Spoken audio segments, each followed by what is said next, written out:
പരിശുദ്ധാത്മാവേ പരിശുദ്ധാത്മാവേ കൃപയാൽ നിറയണമേ പരിശുദ്ധാത്മാവേ പരിശുദ്ധാത്മാവേ കൃപയാൽ നിറയണമേ പരിശുദ്ധാത്മാവേ പരിശുദ്ധാത്മാവേ വരദാനമെന്നിൽ ചൊരിയണമേ പരിശുദ്ധാത്മാവേ പരിശുദ്ധാത്മാവേ വരദാനമെന്നിൽ ചൊരിയണമേ പരിശുദ്ധാത്മാവേ പരിശുദ്ധാത്മാവേ കൃപയാൽ നിറയണമേ കൃപയാൽ നിറയണമേ കൃപയാൽ നിറയണമേ ഹല്ലേലൂയ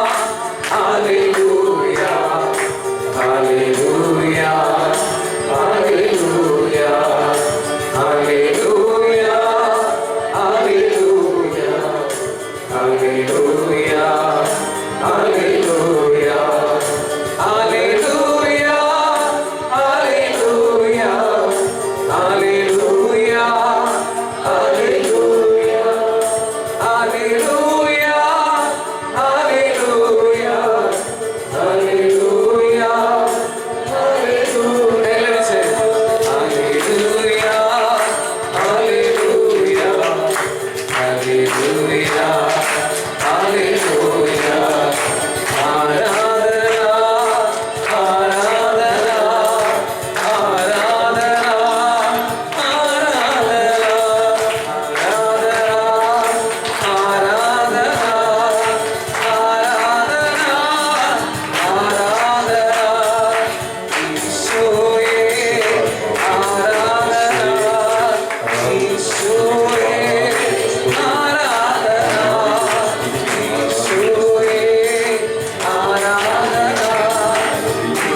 അവരുടെ വചനം നമ്മളെ ഓർപ്പിക്കുന്നുണ്ട്.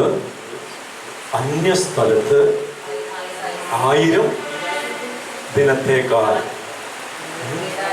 അങ്ങയുടെ ആലയത്തിൽ അങ്ങയുടെ സന്നിധിയിൽ ഒരു ദിവസം ആയിരിക്കുന്നതാണ് ഉത്തമം. ഹല്ലേലൂയ. 86 സങ്കീർത്തനം 10 തിരുവചനം. സങ്കീർത്തനം 84 10 അല്ലേ? 86 84 10. അന്യ സ്ഥലത്ത് 1000 ദിനങ്ങളെക്കാൾ അങ്ങയുടെ അങ്കണത്തിൽ ഒരു ദിവസം ആയിരിക്കുന്നത് എത്രയോ അഭികാമ്യമാണ്, എത്രയോ അഭികാമ്യമാണ്. Hallelujah, hallelujah. ഏറ്റവും പ്രിയപ്പെട്ട മക്കളെ, അങ്ങനെയെങ്കിൽ ഇന്ന് കർത്താവിൻ്റെ ഈ അങ്കണത്തിൽ കർത്താവിനെ ആരാധിക്കുന്ന ഈ കൊച്ചു കൂട്ടായ്മ ഈ ഭവനത്തിൽ കടന്നു വരുവാൻ തമ്പുരാൻ നമ്മളെ ഇടവരുത്തി നമുക്കൊരു ദിവസം കൂടെ ആയുസ്സും ആരോഗ്യവും കൂട്ടിത്തന്നതിന് വേണ്ടിയാണ്. തമ്പുരാനെ ആരാധിക്കുവാൻ വേണ്ടിയാണ്, ദൈവത്തെ ആരാധിക്കുവാൻ വേണ്ടിയാണ്, മറ്റൊന്നിനും വേണ്ടിയല്ല. ദൈവത്തെ ആരാധിക്കുമ്പോൾ നമുക്ക് ബാക്കിയുള്ളതെല്ലാം വന്ന് ചേർന്നുകൊള്ളും. അതുകൊണ്ട് ദൈവത്താൽ ആകർഷിക്കപ്പെട്ട, യേശു തമ്പുരാനാൽ ആകർഷിക്കപ്പെട്ടാണ് നമ്മൾ കടന്നു വന്നിരിക്കുന്നത്. യോഹന്നാന്റെ സുവിശേഷം 6-ാം അധ്യായം 37-ലും 6-ാം അധ്യായത്തിന്റെ 44-ലും നമ്മൾ കാണുന്ന ഒരു സംഭവം ഇതാണ്. എന്താണ്? യേശു പറയുകയാണ്, എൻ്റെ പിതാവിനാൽ ആകർഷിക്കപ്പെടാതെ ആർക്കും എൻ്റെ അടുക്കലേക്ക് വരാൻ സാധ്യമല്ല. ഒരു കാര്യം നമ്മൾ ഓർക്കണം, നമ്മൾ സ്വർഗീയ പിതാവിനാൽ ആകർഷിക്കപ്പെട്ട് കടന്നു വന്ന മക്കളാണ്. ഒരു നിമിത്തം എന്നോണം ആരെങ്കിലും പറഞ്ഞിട്ട് ആരെങ്കിലും വിളിച്ചിട്ടല്ല, എന്നതിലുപരി വിളിച്ചു എന്നുള്ളത് ശരി, എന്നതിലുപരി നമ്മുടെ അന്തരാത്മാവിൽ തമ്പുരാൻ ഒരു ബോധ്യം തന്നതുകൊണ്ടാണ്, ഒരു ചിന്ത ഇട്ട് തന്നതുകൊണ്ടാണ് തമ്പുരാൻ ആരാധിക്കാനായിട്ട് നമ്മൾ കടന്നുകൊണ്ടിരിക്കുക. എന്നിട്ട് ഈശോ പറയാണ്, അങ്ങനെ ആരാധിക്കാനായിട്ട് കടന്നു വരുന്ന ഒരു വ്യക്തിയെ പോലും ഞാൻ തള്ളിക്കളയില്ല, ഞാൻ ഉപേക്ഷിക്കത്തില്ല. ഉപേക്ഷിക്കത്തില്ല. കാരണം എന്താണ്? കാരണം കർത്താവിനെ അന്വേഷിക്കുന്നവർക്ക് ഒന്നിനും കുറവുണ്ടാവുകയില്ല. ഒന്നിനും. നമ്മൾ കർത്താവിനെ അന്വേഷിക്കുന്ന നിമിഷങ്ങളാണ് ഈ ആരാധനയുടെ നിമിഷങ്ങൾ. ദൈവാനുഭവം നമ്മിലേക്ക് ഇറങ്ങി വരുന്ന നിമിഷങ്ങളാണ്. ഞാൻ കർത്താവിനെ തേടി, അവിടുന്ന് എനിക്ക് ഉത്തരമരുളി, സകല ഭയങ്ങളിൽ നിന്ന് അവിടുന്ന് മോചിപ്പിച്ചു. 36-ാം സങ്കീർത്തനം 4-ാം തിരുവചനം. സകല ഭയങ്ങളിൽ നിന്നും ദൈവം നമ്മളെ മോചിപ്പിക്കുകയാണ്. അപ്പൊ എല്ലാ അസ്വസ്ഥതകളിൽ നിന്നും, എല്ലാ ഭയങ്ങളിൽ നിന്നും, എല്ലാ കെട്ടുകളിൽ നിന്നും, ബന്ധനങ്ങളിൽ നിന്നും നമുക്ക് മോചനം നേടിത്തരുന്ന ദൈവ ആരാധന. മറ്റെന്തും ചെയ്തിട്ടും കാര്യമില്ലേ? അതൊക്കെ ചില ഭക്തി പ്രകടനങ്ങളാണ്.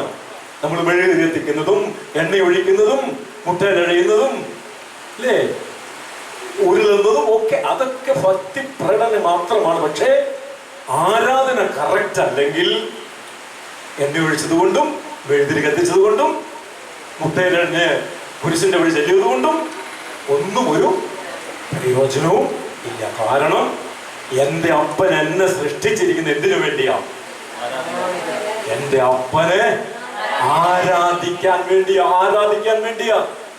അതുകൊണ്ട് ആരാധനയ്ക്ക് വേണ്ടി നമ്മുടെ ദൈവം ഏതറ്റം വരെയും പോകും അല്ലേ? അതിന്റെ നേർ സാക്ഷ്യങ്ങളാണ് നമ്മൾ കാണുന്നത് തിരുവചനത്തില്. തന്റെ ജനത്തെ ആരാധനയ്ക്കായി വിടേണ്ടതിന് ഒരു രാജ്യത്തിന്റെ നല്ലൊരു ശതമാനം മനുഷ്യരെയും അല്ലേ എവിടെയാ മുക്കി കളഞ്ഞേ? ചെങ്കടലിൽ മുക്കി കളഞ്ഞു, കൊന്നു കളഞ്ഞു. എന്തിനു വേണ്ടിയാ? അത് ആരാധനയ്ക്ക് ഒരു തടസ്സമായിരുന്നു. ഈജിപ്തിലെ ജനത സത്യദൈവത്തെ ആരാധിക്കുന്നതിൽ തടസ്സമായിരുന്നു. അപ്പൊ ആരാധനയ്ക്ക് വേണ്ടി ദൈവം ഏതറ്റം വരെയും പോകും. എത്ര വലിയ റിസ്ക്കും തമ്പുരാൻ എടുക്കും അല്ലേ? ചെങ്കടലിനെ വിഭജിച്ചു, അഗ്നി തൂണായി രാത്രിയില്, മേഘസ്തംഭങ്ങളായി പകല് ഒക്കെ അവർക്ക് തണലായി, സകല സൗകര്യങ്ങളും ഒരുക്കിക്കൊണ്ട് കർത്താവ് ആരാധനയ്ക്കായിട്ട് ദൈവജനത്തെ നയിക്കുകയാണ്. ഹല്ലേലൂയ, ഹല്ലേലൂയ, ഹല്ലേലൂയ. അതുകൊണ്ടാണ് എന്റെയും നിങ്ങളുടെയും ആരാധന കറക്റ്റായാൽ ബാക്കി ദൈവം ചേർത്ത് തന്നുകൊള്ളും. Hallelujah, hallelujah. ദൈവസന്നിധിയില് നമ്മൾ ആരാധനയ്ക്കായിട്ട് കടന്നു വന്നിരിക്കുകയാണ്. നമ്മുടെ മനസ്സ്, ആത്മാവ്, ശരീരം 3 തലങ്ങളാണ് ഒരു മനുഷ്യനെ സംബന്ധിച്ച്. ഈ 3 തലങ്ങളും തമ്പുരാന്റെ തിരുസന്നിധിയിലേക്ക് ആരാധനയിൽ ഉയർത്തപ്പെടേണ്ടതുണ്ട്. അപ്പൊ പിന്നെ നമ്മൾ ഈ ഭൂമിയിലല്ല, മനസ്സിലായിക്കോ, നമ്മൾ ഈ ഭൂമിയിലല്ല. നമ്മുടെ ആത്മാവ്, മനസ്സ്, ശരീരം 3 തലങ്ങളും ആത്മീയതയിലേക്ക് ഉയരുകയാണ്. ദൈവാത്മാവിനോട് ചേർന്ന് നമ്മുടെ ആത്മാവ്, നമ്മുടെ മനസ്സ്, നമ്മുടെ ശരീരം ദൈവത്തിന്റെ സന്നിധിയിൽ ദൈവത്തെ മഹത്വപ്പെടുത്തിക്കൊണ്ട്, ദൈവത്തെ സ്തുതിച്ചുകൊണ്ട്, ദൈവത്തെ ആരാധിച്ചുകൊണ്ട് ഒരു ദൈവ പൈതലായി നമ്മളിവിടെ രൂപാന്തരപ്പെടുകയാണ് ഏറ്റവും സ്വാതന്ത്ര്യത്തോടെ. അതുകൊണ്ടാണ് വചനം പറയുക, ഞാൻ കർത്താവിനെ തേടി അവിടുന്ന് എനിക്ക് ഉത്തരം വരളി. സർവ്വ ഭയങ്ങളിൽ നിന്ന് എന്നെ മോചിപ്പിക്കുന്ന ഒരു ശുശ്രൂഷയിലേക്ക് നമ്മൾ കിടക്കണം. രോഗപീഡനങ്ങളുണ്ടോ, വേറെ എന്തെങ്കിലും നമുക്ക് അസ്വസ്ഥതകളുണ്ടോ, ശരീരമായിട്ടുള്ള മാനസികമായിട്ടുള്ള എന്തെങ്കിലും പിരിമുറുക്കങ്ങളോ അസ്വസ്ഥതകളോ എന്ത് തന്നെ ഉണ്ടായാലും ആരാധനയ്ക്കത് തടസ്സമാകരുത്. കാരണം ഈ ആരാധനയിലൂടെയാണ് ദൈവം, ജീവിക്കുന്ന ദൈവം എൻ്റെ ഹൃദയത്തിലേക്ക്, എൻ്റെ ശരീരത്തിലേക്ക്, എൻ്റെ കുടുംബത്തിലേക്ക്, എൻ്റെ ആവശ്യങ്ങളിലേക്ക് ഈ ദൈവം ഇറങ്ങുന്നത് ആരാധനയിലൂടെയാണ്. അത് നമ്മൾ മനസ്സിലാക്കിയിരിക്കണം. ആരാധനയ്ക്ക് മുമ്പ് പ്രതികൂലങ്ങളാണ്, പ്രതിസന്ധികളാണ്, തകർച്ചകളാണ്, ദുരിതങ്ങളാണ്. അതുകൊണ്ട് ആരാധിക്കാൻ ഒരു മൂടും ഇല്ല. ഇങ്ങനെ മനുഷ്യർ പറയുക, ആരാധിക്കാൻ ഒരു മൂടുമില്ല. എന്നാൽ ആരാധിക്കുവാൻ വേണ്ടി ദൈവം തെരഞ്ഞെടുക്കുന്ന സമയങ്ങളാണ്, ദൈവം അനുവദിക്കുന്ന നിമിഷങ്ങളാണ് തകർച്ചയുടെ നിമിഷങ്ങൾ, അസ്വസ്ഥതയുടെ നിമിഷങ്ങൾ, രോഗപീഡനങ്ങൾ, പ്രതിബന്ധങ്ങൾ. ഇതെല്ലാം ആരാധനയ്ക്കായി കർത്താവ് ഒരുക്കുന്ന നിമിഷങ്ങളാണ്. എല്ലാം സ്വസ്ഥം, സുഖം, സൗകര്യം എല്ലാം ഓക്കെ. അപ്പോൾ കർത്താവിനെ ആരാധിക്കാം എന്ന് കരുതി, എന്നാൽ ഒരിക്കലും ആരാധിക്കാൻ നമുക്ക് പറ്റത്തില്ല. പ്രതികൂലങ്ങളിലേക്ക് നോക്കി തകരാതെ, പ്രതിസന്ധികളിലേക്ക് നോക്കി നമ്മൾ തകർന്നിരിക്കാതെ, പ്രയാസപ്പെട്ടിരിക്കാതെ, അതിനെ അതിജീവിക്കാൻ തമ്പുരാൻ നമ്മുടെ മുൻപിൽ വയ്ക്കുന്ന ഏക വഴി എന്ന് പറയുന്നത് അവനെ ആരാധിക്കുക എന്നുള്ളതാണ്. ആരാധിച്ചു കൊണ്ടിരിക്കുക എന്നുള്ളതാണ്. ആരാധിക്കുമ്പോൾ ഇതാ അത്ഭുതകരമായ, ആരാധിക്കുമ്പോൾ നമ്മൾ പോലും അറിയാതെ നമ്മുടെ ശരീരത്തിൽ നിന്ന് രോഗപീഡനങ്ങൾ വിട്ടുപോകും, രോഗാണുക്കൾ നിർവീര്യമാകും. എത്രയോ ആരാധനയിൽ അത്ഭുതകരമായ ദൈവത്തിന്റെ ഇടപെടൽ ഉണ്ടായിരിക്കുന്നു. കഴിഞ്ഞ വെള്ളിയാഴ്ച തൃശ്ശൂരിൽ നിന്ന് ഒരു ഉണ്ണികൃഷ്ണൻ ഞങ്ങളുടെ കൂട്ടായ്മയിൽ എല്ലാ വെള്ളിയാഴ്ച ഉപവാസ പ്രാർത്ഥനയായിട്ട് നടത്തുന്നുണ്ട്. ഇവിടെ ജോസഫിന്റെ വീട്ടിൽ തൃശ്ശൂരിൽ നിന്ന് ഉണ്ണികൃഷ്ണൻ ഒരു സാക്ഷ്യം പറയുവാനായിട്ട് കൂട്ടായ്മയ്ക്ക് വരികയാണ്. എന്താണ് സാക്ഷ്യം? ജീവിക്കുന്ന ദൈവം, ആ ദൈവത്തിന്റെ മാറ്റമില്ലാത്ത വചനം അത് ഹൃദയത്തിലേക്ക് ഏറ്റെടുത്തപ്പോ, ആ ദൈവത്തെ ആരാധിക്കാനായിട്ട് മനസ്സ് വെച്ചപ്പോ, പക്ക ഒരു അക്രൈസ്തവ സഹോദരനാണ് അവരെ ഉണ്ണികൃഷ്ണൻ. യേശു കർത്താവിൽ വിശ്വസിച്ചു. ഒരു 15 മിനിറ്റ് ഫോണിലൂടെ പ്രാർത്ഥിച്ചു, കർത്താവിനെ ആരാധിച്ചു. 2 കിഡ്നിയുടെയും പമ്പിങ് നിലച്ചുപോയ വ്യക്തി അമൃത ഹോസ്പിറ്റലാണ്. ആ സമയത്താണ് നമ്മൾ പ്രാർത്ഥിക്കുക ഫോണിലൂടെ.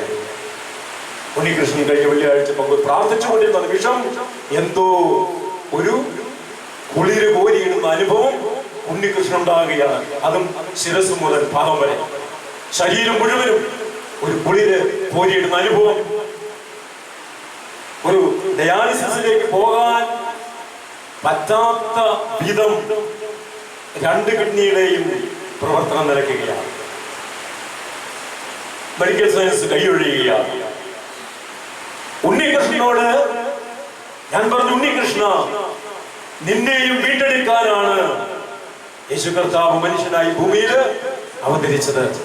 അതുകൊണ്ട് യേശു ഒരു മതത്തിന്റെ വക്താവല്ല, ക്രിസ്ത്യാനികൾ മാത്രം ആരാധിക്കുന്ന ദൈവമല്ല, ലോകത്തിന്റെ മുഴുവനും രക്ഷകനാണ് യേശു. നീ ഇത് വിശ്വസിക്കുന്നുവോ?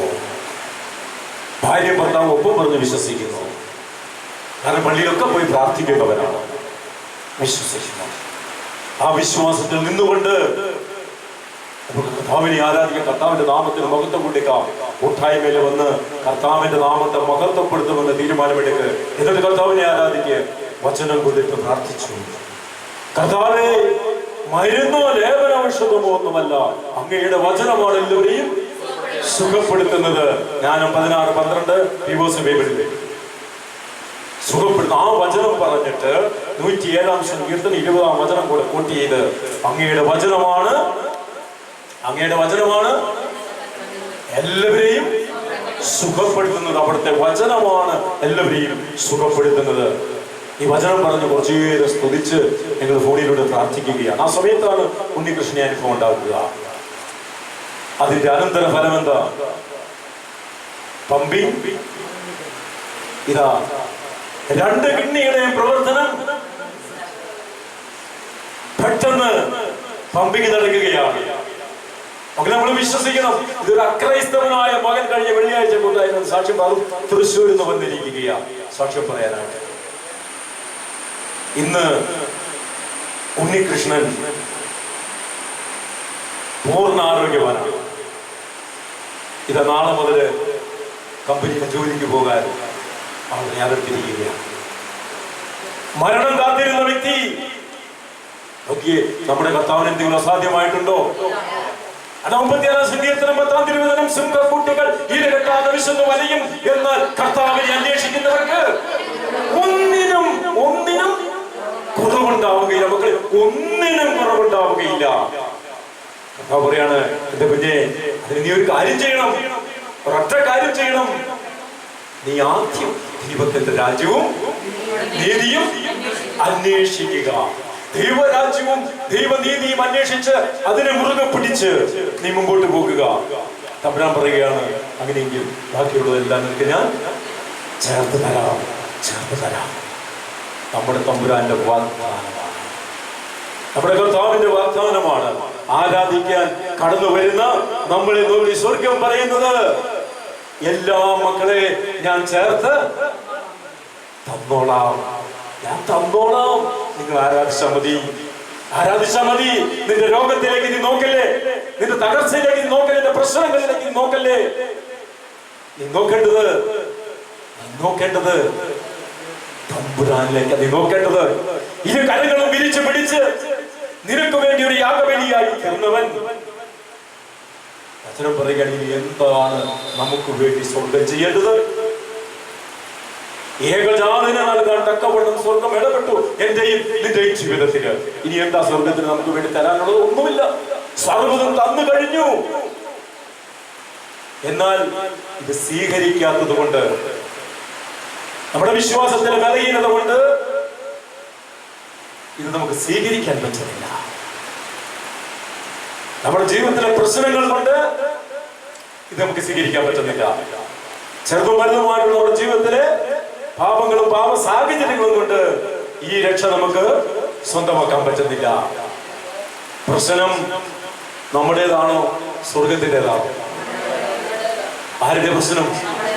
നമ്മുടെ മാത്രം പ്രശ്നമാണ്. നമ്മുടെ മാത്രം പ്രശ്നം. സ്വർഗം തന്നു കഴിഞ്ഞു.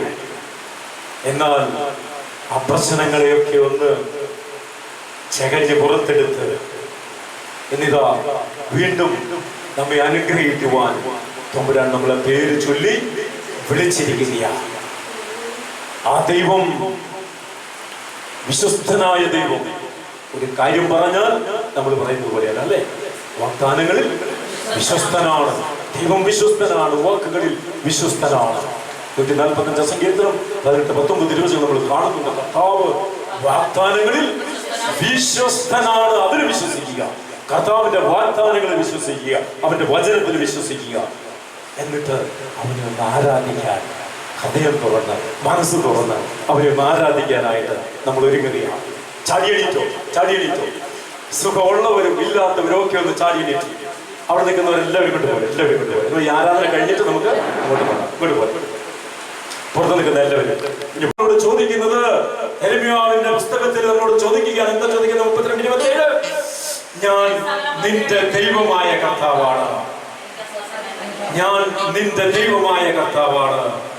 എനിക്ക് അസാധ്യമായി ആരാധിക്കാൻ വന്നിരിക്കുന്നവരോട് അവസരം നിന്റെ, ഞാൻ സർവരുടെ എന്നൊക്കെ അവിടെ പറയുന്നത്. പക്ഷെ ഇവിടെ എസ്പെഷ്യലി നീ, ഞാൻ, നിന്റെ നിന്റെ നിന്റെ നിന്റെ ദൈവമായ കർത്താവാണ് ഞാൻ. എനിക്ക് അസാധ്യമായി എന്തെങ്കിലും ഉണ്ടോ? ഒരു ചോദ്യമാണ് നമ്മളോട് ചോദിക്കുക.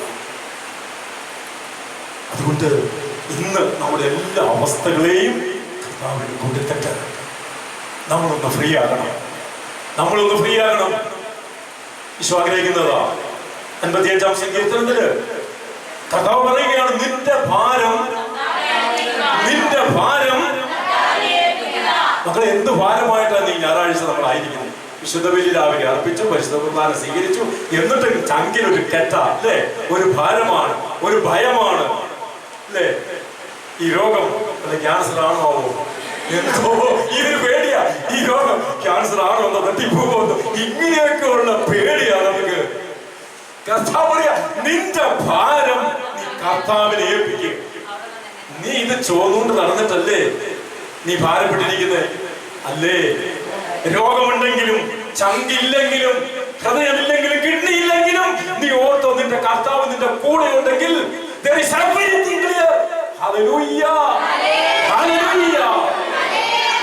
എന്ത് കുറവുണ്ടെങ്കിലും ഓർത്തുകൊള്ളണം, നിന്റെ ദൈവം നിന്റെ പക്ഷത്തെങ്കിൽ, കർത്താവ് നിന്റെ പക്ഷത്തെങ്കിൽ, ഒരു രോഗത്തിനും ഒരു സാമ്പത്തിക തകർച്ചയ്ക്കും ഒരു പ്രശ്നങ്ങൾക്കും നിന്നെ തളർത്താൻ പറ്റത്തില്ല. കർത്താവ് നിന്റെ കൂടെയുണ്ടെങ്കിൽ, റോമൻ 31, കർത്താവ് നിന്റെ പക്ഷത്തെങ്കിൽ ഒരു വ്യക്തിക്കും ഒരു സമൂഹത്തിനും എതിര് നിൽക്കാൻ, പ്രതിബന്ധമായി എന്റെ മുന്നിൽ നിൽക്കാൻ പറ്റത്തില്ല. ഒരുപക്ഷെ നമ്മുടെ ചിന്തയിൽ അത് വലിയ മല പോലുള്ള പ്രശ്നമാണ്. പക്ഷെ കർത്താവിന് ഒന്നുമല്ലേ, ഒന്നുമല്ല. Hallelujah, hallelujah. മാരകമായിട്ടുള്ള രോഗപീഠങ്ങളായിക്കൊള്ളട്ടെ അല്ലേ. അമ്മച്ചി ഇപ്പൊ എത്ര വർഷമായി? 6 വർഷം. ഓ എന്റെ ദൈവം, 10 വർഷം. ബോണസാ, ബോണസാ. 11 വർഷം, 11 വർഷമായി അല്ലേ. ജനറൽ ആശുപത്രി മുതൽ പ്രാർത്ഥനയാണ്. ആ ഹോസ്പിറ്റലിൽ പോയി ചേർത്ത് പിടിച്ച് പ്രാർത്ഥിച്ചതാണ് 11 വർഷം മുമ്പ്. ഈ പന്നി കുഞ്ഞു പോലെ ഓടി നടക്കുന്നത്. ഞാൻ പറയുന്ന അവൻ നിന്നോട്ടെ, ശരീരത്തിന് ഉണ്ടെന്നേ അവിടെ നിന്നോട്ടെ, അവിടെ കിടന്നോട്ടെ. എന്റെ ഹൃദയത്തിലേക്കുള്ള ഒരു വെയിൻ 40% ചുങ്ങിയിരിക്കുക. ശ്വാസം മുട്ടുണ്ട് അല്ലാത്ത സമയത്ത്. ഇപ്പൊ ഇത്രയൊക്കെ അഭ്യാസിച്ചിട്ടും ശ്വാസം മുട്ടില്ല. അതവിടെ ഇരുന്നോട്ടെ. മെഡിക്കൽ സയൻസ് പറയാ ഇത് മാറ്റേണ്ടി വരും. മെഡിക്കൽ സയൻസാ പറയുന്നത്, കർത്താവിനാ പറയുന്നത്, കർത്താവിനാ പറയുന്നത്, കർത്താവിനാ പറയുന്നത്. കർത്താവിന്റെ പക്ഷത്തെങ്കിൽ ആരെനിക്ക് എതിരു നിൽക്കും? കർത്താവിന്റെ കരം പിടിച്ച് ഞാനെന്നും വഴി നടക്കും. ആ കരങ്ങൾ ഓർത്ത് പിടിച്ചേ. കർത്താവിന്റെ പക്ഷത്തെങ്കിൽ ആരെനിക്ക് എതിരു നിൽക്കും? കർത്താവിന്റെ കരം പിടിച്ച് ഞാനെന്നും വഴി നടക്കും. കർത്താവിന്റെ കരം പിടിച്ചാൽ ആ കരം ഇടയ്ക്ക് ഇട്ടിട്ട് പോകുന്ന കരമല്ല, വിട്ടിട്ട് പോകുന്ന കരമല്ല. കാരണം അവൻ പറഞ്ഞു, എന്റെ വിജയകരമായ കരം നിന്നെ താങ്ങും, നിന്നെ താങ്ങും.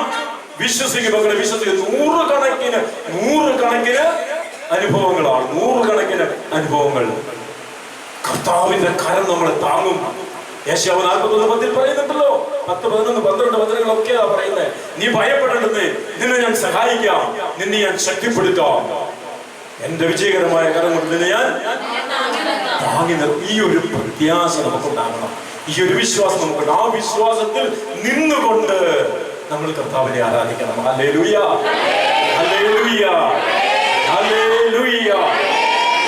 എത്ര പ്രതിസന്ധി വന്നോട്ടെ, അത് കർത്താവ് നമ്മുടെ മുൻപിൽ നിന്ന് അത് തട്ടിത്തെറിപ്പിച്ച്, ഇല്ലേ നമ്മൾ കാണുന്നില്ലേ, മുൻപിൽ ചെങ്കടൽ, പുറകിൽ ശത്രു സൈന്യം, പുറകിൽ ശത്രു സൈന്യം. രക്ഷയുണ്ടോ? തീർന്നു മരുഭൂമിയിൽ ജീവിതം എന്ന് വിചാരിച്ചു. അപ്പോഴാണ് ജീവിക്കുന്ന ദൈവത്തിന്റെ മഹാ അത്ഭുതം. നമ്മൾ തീർന്നു എന്ന് വിചാരിക്കുന്ന നിമിഷം, തകർന്നു എന്ന് വിചാരിക്കുന്ന നിമിഷം, അപ്പോഴാണ് കർത്താവിന്റെ ഷാർട്ട് ടൈമാണ്. അപ്പോഴാണ് കർത്താവിന്റെ ഇടപെടൽ ഉണ്ടാകുക. Hallelujah, hallelujah. ആ നിമിഷത്തിന് വേണ്ടി നീ കാത്തിരിക്കണം. ആ സമയത്തിന് വേണ്ടി നീ കാത്തിരിക്കാൻ നമുക്ക് സമയമില്ല. ആ സമയത്തിന് വേണ്ടി ജീവിക്കുന്ന ദൈവം എന്റെ കുടുംബത്തിൽ, എന്റെ ജീവിതത്തിൽ ആ ഇടപെടുന്ന നിമിഷമുണ്ടല്ലോ, അതിനു വേണ്ടി കാത്തിരിക്കണം. ആ കാത്തിരിപ്പാണ് ആരാധന എന്ന് പറയുന്നത്. ആരാധനയോടെ നീ കാത്തിരിക്കണം. വെറുതെ കൈകെട്ടിരുന്നപ്പോൾ ആരാധനയോടെ നീ കാത്തിരിക്കണം. അങ്ങനെയെങ്കിൽ ഇന്ന് തമ്പുരാൻ പേര് ചൊല്ലി വിളിച്ച മക്കൾ അല്ലേ, എത്ര മക്കളുണ്ടെന്ന് നമ്മൾ നോക്കണ്ട, എത്ര പേരുണ്ടെന്ന് നിങ്ങൾ നോക്കണ്ട. എല്ലാ ബുധനാഴ്ചയും വരുന്നപ്പോൾ രാജ്യം ചർച്ചില് നമ്മുടെ ശുശ്രൂഷ ആളെത്രയുണ്ടെന്ന് നോക്കണ്ട, ദൈവം എന്ത് ചെയ്യുന്നു എന്നുള്ളതാണ് നമ്മൾ നോക്കുന്നത്. തമ്പുരാൻ എന്താണ് ചെയ്യാൻ പോകുന്നത്? യേശു കർത്താവ് എന്നാ പറഞ്ഞേ? 10,000 പേരെ നീ കൂട്ടാനാണോ പറഞ്ഞേ? എന്നാ പറഞ്ഞേ? എന്നെ ആരാധിക്കാൻ ചെറിയ അജഗണം മതി ഇല്ലേ? 2 3 പേർ, 2 3 പേർ, ഇതാ വാഗ്ദാനം. 2 3 പേർ എന്റെ നാമത്തിൽ. Hallelujah, hallelujah. അവനെ നമുക്ക് ആരാധിക്കാം. ശക്തമായിട്ട് കരങ്ങൾ ഉയർത്തിക്കുകയും കണ്ണുകൾ അടച്ച് ആരാധിക്കുവാനായിട്ട് ഒരുങ്ങുകയാണ് നമ്മൾ. കണ്ണുകൾ അടച്ചോ, കരങ്ങൾ ഉയർത്തിക്കോ, സ്വതന്ത്രമായിട്ട് നമ്മുടെ സ്തുതിച്ച് ആരാധിക്കണം. അപ്പോഴത്തേനും നമ്മുടെ സജിബ്രദർ ആരാധനയുടെ ഗാനങ്ങൾ ആലപിക്കും. ശക്തമായിട്ട് മാലാഖബന്ധങ്ങളോട് ചേർന്ന്, നമുക്കറിയാം ഗാനങ്ങൾ ആലപിക്കുന്ന മാലാഖബന്ധങ്ങളാണ്. അവരോട് ചേർന്നാണ് നമ്മൾ കർത്താവിനെ ആരാധിക്കുക, സ്തുതിക്കുക. നമ്മുടെ എല്ലാ അവസ്ഥകളെയും ഒന്ന് സമർപ്പിച്ച് കർത്താവിലേക്ക് കൊടുത്തേ, പൂർണ്ണമായിട്ട് കൊടുത്തേ. എന്നിട്ട് ഹൃദയം കണ്ണടക്കി ആരും ശ്രദ്ധിക്കണ്ട, ഇടമല ശ്രദ്ധിക്കരുത്. അനുഗ്രഹം നിനക്കാണ് വേണ്ടത്. നീ ആത്മാവിലും സത്യത്തിലും ആരാധിച്ചാൽ ഇന്ന് ദൈവ സാന്നിധ്യം നിന്നിലേക്ക് ഇറങ്ങും. തമ്പുരാന്റെ ഇടപെടൽ നിന്റെ ജീവിതത്തിൽ, നിന്റെ പ്രശ്നങ്ങളിലും ഉണ്ടാകും. കണ്ണുകളടച്ച് കരങ്ങൾ ഉയർത്തി സ്തുതിക്കട്ടെ കർത്താവിനെ. നന്നായിട്ട് സ്തുതിക്കട്ടെ, സ്വരം ഉയർത്തി സ്തുതിക്കട്ടെ, ജീവനോടെ സ്തുതിക്കട്ടെ. ജീവിക്കുന്ന ദൈവം, ജീവനുള്ള ദൈവം, yes, our God, Almighty God, our Jesus, living God, living God, living God. Hallelujah, hallelujah. ജീവിക്കുന്ന ദൈവത്തിന്റെ സാന്നിധ്യം ഇതിന്റെ മക്കളിലേക്ക് കൂടെ ഇറങ്ങണമേ, സ്വർഗം സ്വർഗത്തിന്റെ ശക്തിയാണ്. എല്ലാവരും ശ്രദ്ധിക്കുക.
ആരാധിക്കുന്നേ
Thank you, Jesus.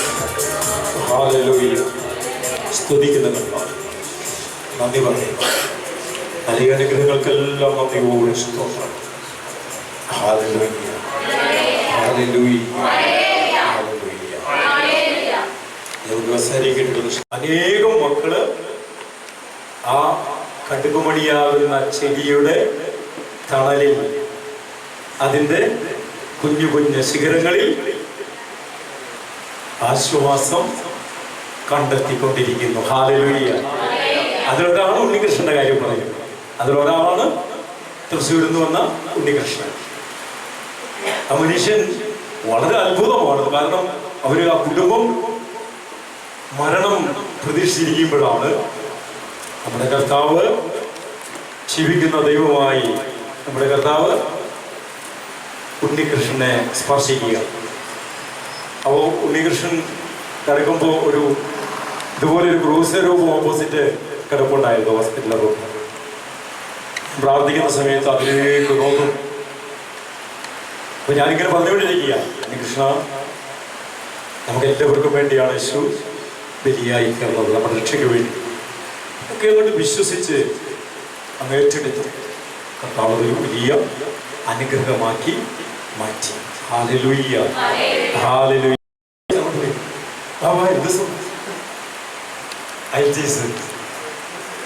എത്ര പ്രാവശ്യമാണ്? എത്ര പ്രാവശ്യമാണ്? 7ാമത്തെ പ്രാവശ്യം അയച്ചീസ്. 6ാമത്തെ പ്രാവശ്യം എഴുതിയിട്ട് നമ്മളിവിടെ യാത്രയ്ക്ക് വന്നു, വെള്ളങ്ങനെ യാത്രയ്ക്ക് വന്നു. 7ാമത്തെ പ്രാവശ്യം എഴുതാൻ പോയപ്പോൾ ഒരു 3 വചനം, കുറച്ച് വചനം, ആ വചനം കൊടുത്തിട്ട് ആ വചനം വിശ്വസിച്ച് പ്രാർത്ഥിക്കും. ധൈര്യമായിട്ട് പോയി. കർത്താവ് നമ്മുടെ കൂടെ ഉണ്ട്. ധൈര്യമായിട്ട് കർത്താവ് കൂടെ ഉണ്ട്. അത് ഞാൻ പറയുമ്പോൾ എനിക്ക് രസമായിട്ടാണ് ഞാൻ പറയുന്നത്. പക്ഷെ ഇപ്പം പറഞ്ഞാൽ കാരണം ആ കടന്നുപോയ ഒരു വഴിയുണ്ട് അല്ലേ, അത് ഒരു കുരിശിന്റെ വഴിയാണ് അല്ലേ, അതൊരു കുരിശിന്റെ വഴിയാണ്. കുരിശിന്റെ വഴിയിലൂടെ നിന്നെ കടത്തി വിട്ടാലേ നിനക്ക് എന്ത് കിട്ടൂ? ഉയർപ്പിന്റെ അനുഭവം ഉണ്ടാവുള്ളൂ. ഉയർപ്പിന്റെ അനുഭവം, മഹത്വം ദർശിക്കണമെങ്കിൽ കുരിശിന്റെ വഴിയിലൂടെ കടന്നു പോകണം. എന്ത് സുനോദിയാണ്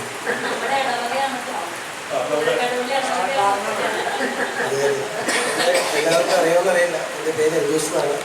ഞാൻ മലപ്പുറം സ്വദേശിയാണ്. ഞാനിവിടെ അടുത്തുനിന്നാണ് മാരേജ് ചെയ്തിരിക്കുന്നത്. അപ്പോൾ അതിനെക്കുറിച്ച് പറയുകയാണെങ്കിൽ ഞാൻ ഓസ്ട്രേലിയയിലായിരുന്നു 2 വർഷം. അപ്പോൾ അവിടെ വെച്ച് PR അപ്ലൈ ചെയ്തു. അപ്പോൾ സ്കോർ വേണം, ഇതിനാണ് PR എടുക്കാൻ പറ്റത്തുള്ളൂ. സ്കോർ ഇൻഡിവിജ്വൽ 6 വെച്ച് വേണം. അപ്പം അങ്ങനെ 6 പ്രാവശ്യം എഴുതി. 6 പ്രാവശ്യം 5-ന് മേളിലേക്ക് കയറാൻ പറ്റില്ല. അങ്ങനെയാണ് എൻ്റെ ഇപ്പോൾ പറഞ്ഞ ബേസിൽ ആണ് എന്നെ പ്രാർത്ഥന ഗ്രൂപ്പിലേക്ക് കൊണ്ടുവരുന്നത്. അങ്ങനെ ഞാൻ ഇതിലിപ്പോൾ ഒരു വേളാങ്കണ്ണി ട്രിപ്പ് പോവുകയാണ്. പിന്നീട് 2-3 പ്രാർത്ഥനകളിലൊക്കെ പങ്കെടുത്തു. അങ്ങനെ ഞാൻ എഴുതാൻ പോകുമ്പോൾ ബ്രദറിനെ വിളിക്കും. ബ്രദർ ഇന്ന് എക്സാമാണ്. പല എക്സാമുകളും മാറിപ്പോയി. അത് സെൻറ്റർ കിട്ടാത്ത കാരണമാണ്. ലാസ്റ്റ് ഞാൻ എഴുതിയത് നെഹ്റോബി പോയിട്ടാണ്. കെനിയയിൽ പോയി നെഹ്റോബിയിൽ നിന്നാണ് ഞാൻ എഴുതിയത്. അത് ഞങ്ങളുടെ അവിടുത്തെ ഒരു ഏജൻസി റെഡിയാക്കി തന്നതാണ്. അപ്പം ഞാൻ മാത്രമല്ല, അവിടുന്ന് തായ്ലാൻഡിൽ മുതൽ 5-6 പേരുണ്ടായിരുന്നു. അങ്ങനെ അവിടെ ചെന്ന് എഴുതി 7.5 കിട്ടി. ഓവറോൾ 7.5 ഉണ്ടെങ്കിലും അപ്പോൾ എനിക്ക് വേണ്ടി പ്രാർത്ഥിച്ച എല്ലാവർക്കും നന്ദി. അതുകൊണ്ട് മാത്രമായില്ല, ഇനി എൻ്റെ ഈ ഫയലെല്ലാം ഞാൻ സബ്മിറ്റ് ചെയ്തിട്ട് അത് ഗവൺമെൻറ് എടുക്കണം. അത് മുഖേനയാണ് എനിക്കത് ഫലമുണ്ടാവുള്ളൂ. കാരണം അവരെടുത്ത് തന്നെങ്കിലാണ് അതിന് പ്രയോജനമുള്ളത്. അപ്പോൾ ഇനിയും നിങ്ങളുടെ പ്രാർത്ഥനകൾ എന്നെ കൂടി ഓർക്കുക, പ്രാർത്ഥിക്കുക.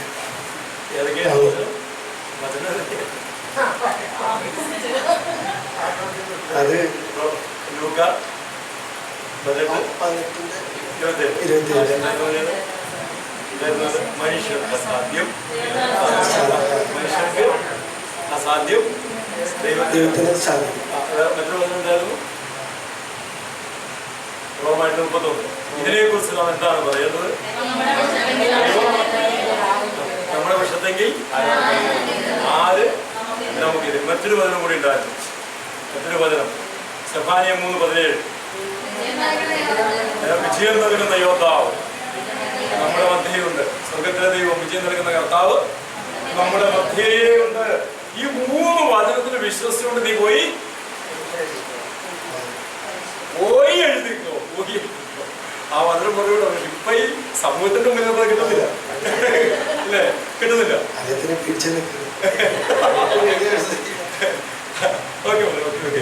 നല്ലൊരു കൈ കൊടുത്തി കർത്താവിന്, നല്ലൊരു കൈ. എന്നാൽ നമുക്ക് അനുദിനം അല്ലേ, നമുക്ക് അത്യാവശ്യമുള്ള കാര്യങ്ങൾ കർത്താവ് നമുക്ക് തരും. കർത്താവ് തന്നോളൂ. അതൊന്നും വിഷമിക്കേണ്ട ആവശ്യമില്ല. Hallelujah, hallelujah. 7ാമത്തെ പ്രാവശ്യം സാധാരണ രീതിയിൽ 6, 5, 4 ഒക്കെ ആകുമ്പോഴത്തേനും നിങ്ങളെ എന്താ പറ്റുന്നത്? ഇനിയിപ്പോ നോക്കിയിട്ട് കാര്യമൊന്നുമില്ല. ഇത് ഇത്രയ്ക്ക് ഉള്ളൂ. പ്രാർത്ഥന ഒരു വശത്ത് കിടക്കും, വിശ്വാസം ഒരു വശത്ത് കിടക്കും, ശുശ്രൂഷയിൽ ഇങ്ങനെ തള്ളിക്കൊണ്ടിരിക്കും. നമ്മളിത് കേട്ടുകൊണ്ടിരിക്കും. വരുന്ന അനുഭവം ഇങ്ങനെയൊക്കെ തന്നെ. ഇങ്ങനെ പറയുന്ന ആൾക്കാരെ കണ്ടിട്ടുണ്ട്, കേട്ടിട്ടുണ്ട്. മനസ്സിലായോ? അവസാനം വരെ പിടിച്ചു നിൽക്കുന്നവൻ രക്ഷ പ്രാപിക്കും. അവസാനം വരെ കർത്താവിന്റെ രക്ഷയെ ശാന്തമായി കാത്തിരിക്കണം. വിലാപങ്ങളുടെ പുസ്തകത്തിൽ കിടക്കുന്നത് 3:20-27. കർത്താവിന്റെ രക്ഷയെ ശാന്തമായി കാത്തിരിക്കണം. ഈ ശാന്തമായി കാത്തിരിക്കാനുള്ള ക്ഷമാശക്തി നമുക്കില്ല. 1 ചോദിച്ചു, 2 ചോദിച്ചു, 3 ചോദിച്ചു. ക്രിസ്ത്യാനിയുടെ ഏത് കാര്യം 3-ലാണ് പക്കയാക്കുന്നത്. 3 കഴിഞ്ഞിട്ടില്ലെങ്കിലും ഇനി നോക്കിയിട്ട് കാര്യമില്ല. പിന്നെ ഒരു ഞായറാഴ്ച ക്രിസ്ത്യാനിന്റെ മാതിരി ഇങ്ങനെ ഒരു ഒഴുക്കാണ്, ഒരു പോക്കാണ്. പോകും പ്രാർത്ഥിക്കും, ഇങ്ങനെ പോരും ഇത് മാത്രം. ഇതല്ല. കർത്താവ് ഇടപെടുന്നത് വരെ നമ്മൾ ക്ഷമയോടെ പ്രാർത്ഥിച്ച് കാത്തിരിക്കണം, ആരാധിച്ച് കാത്തിരിക്കണം. കർത്താവ് നമ്മിൽ ആവശ്യപ്പെടുന്നു. എന്തിനാ ഈ കാലയളവ് നമ്മൾ ചില കാര്യങ്ങൾ പഠിപ്പിക്കാൻ വേണ്ടിയാണ്. ഞാനൊരു ദൈവ പൈതലാണെന്ന് പറഞ്ഞ് ഞാൻ മാറ്റുന്ന കാര്യമില്ല. ചില കാര്യങ്ങൾ എന്നെ പഠിപ്പിക്കാൻ വേണ്ടിയാണ് ദൈവം ഈ സമയം അനുവദിക്കുന്നത്. ഹല്ലേലൂയ.